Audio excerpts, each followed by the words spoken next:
A great question to ask yourself every time you engage into a conversation with your spouse or someone that you're in a close relationship with is simply this: where's my energy coming from?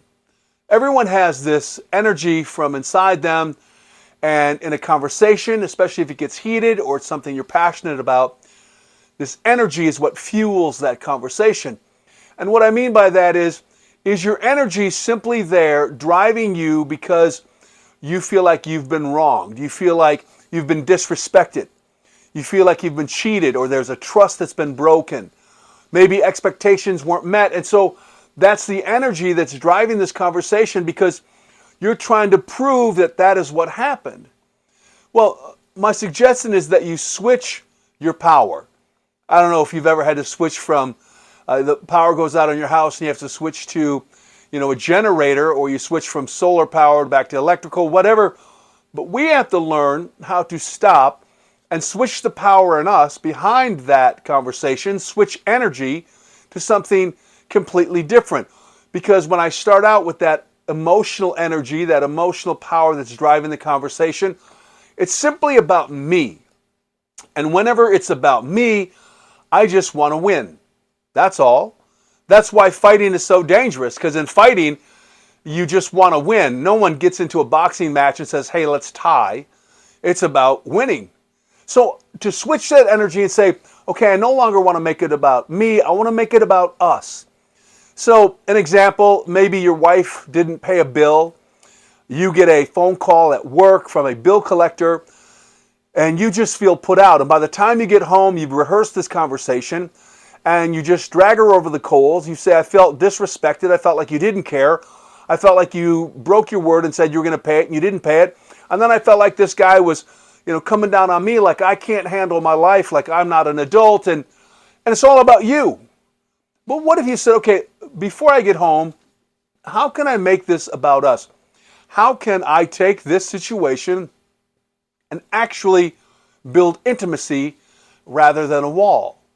And maybe you come home and you say, I got a phone call from a bill collector today, and your wife says, oh, that's right, I forgot to call.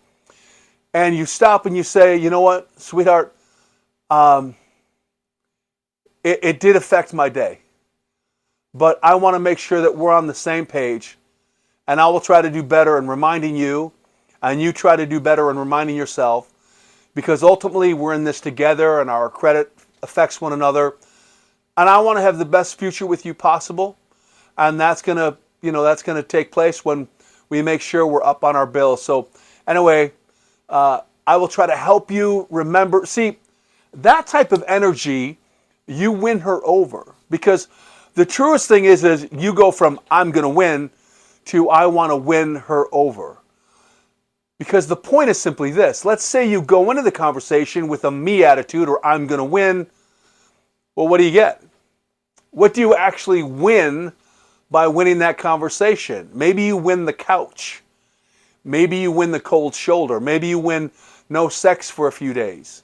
Maybe you win your spouse sharing gossip tidbits with neighbors, friends, or people at work. What do you win? Proverbs 15:1, a great verse. It says, a gentle answer turns away wrath. That word wrath literally comes from the root word poison. A gentle answer keeps you from poisoning that relationship. And that literally, when we say that gentle answer, it literally means communication. When we communicate and we turn off the wrath about me winning, that anger, and I make it about us, I keep the poison from spilling into the relationship. And poison can sometimes take a while to really kick in and make us sick and kill the relationship, but nonetheless, it has been poisoned.